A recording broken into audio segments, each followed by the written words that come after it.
Olá, meus amores, como é que vocês estão? Espero que estejam todos bem. E agora nós vamos dar início à nossa aula de Geografia. Então eu peço que vocês peguem aí o livro de Geografia na página 381. Nós vamos começar a nossa unidade 9 falando sobre a formação do povo brasileiro, né? Então nós vamos ver nessa unidade, né, vamos falar sobre a formação, como se formou o povo brasileiro, né, para depois nós adentrarmos nos outros conteúdos. Então, de início, nós vamos ter um texto, né, na página 381 falando sobre essa formação do povo brasileiro e vocês irão fazer a atividade referente aí na plataforma que se encontra na folhinha, ok? Então, vamos acompanhar o texto. Nessa unidade, né, nós vamos abordar, né, as influências de diferentes nacionalidades na formação do povo brasileiro. Nós sabemos que o povo brasileiro se formou a partir de muitas nacionalidades, né? Então vamos saber aí quais foram essas influências. Os povos indígenas, né, foram os primeiros habitantes aqui do Brasil, né? Ou habitar a área onde hoje se encontra o território brasileiro. Depois vieram os portugueses, os colonizadores europeus, que escravizaram os indígenas assim que chegaram aqui nas nossas terras, né? Como também trouxeram outros povos de outros continentes para serem escravizados, que eram justamente os negros, né, os africanos. Estes três grupos, né, ou seja, indígenas, europeus e africanos, deram origem ao povo brasileiro, né?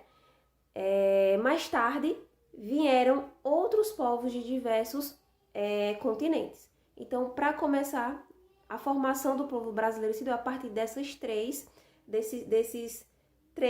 tipos aí, desses três grupos: o indígena, o negro, né, e o europeu, o branco. Estima-se que antes da vinda dos colonizadores havia no Brasil mais de 5 milhões de indígenas. Cada aldeia tinha seus hábitos, seus costumes, né, suas tradições, suas crenças. Nós já falamos isso no início das aulas, né? E tinham as suas maneiras de construir habitações, né? Ou seja, eles tinham a sua própria cultura, né? E quando os brancos aqui chegaram, quando os colonizadores aqui chegaram, tudo mudou, né? O modo de caçar também, pescar, cuidar dos filhos, plantar, colher e fazer festas era transmitido de pai para filho, né? Então era uma tradição que era transmitida de pai para filho. Atualmente, entretanto, existem apenas cerca de 600 mil indígenas, de 5 milhões para 600 mil indígenas, né? Pouco. Para entender como a população indígena diminuiu tanto, é preciso voltarmos um pouquinho no tempo. Então, vamos lá. Em 1500, chegaram os portugueses, né? Que fundaram vilas e cidades. Nós sabemos disso. Exploraram as riquezas do nosso Brasil, principalmente o pau-brasil, que foi bastante explorado pelos colonizadores. Plantaram cana-de-açúcar, algodão e fumo, extraíram ouro e diamantes. Então, eles chegaram no Brasil explorando essas riquezas naturais do Brasil.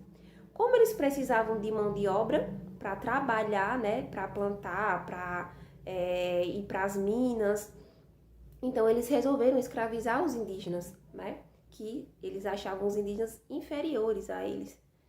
Chegaram aqui, uma língua diferente, uma língua não falada, o jeito de andar, o jeito de se portar era diferente. Então, eles fizeram disso, né, uma coisa inferior, né? Então, colocaram os indígenas para trabalhar, escravizaram.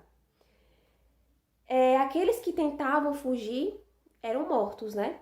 Lutavam e acabavam morrendo.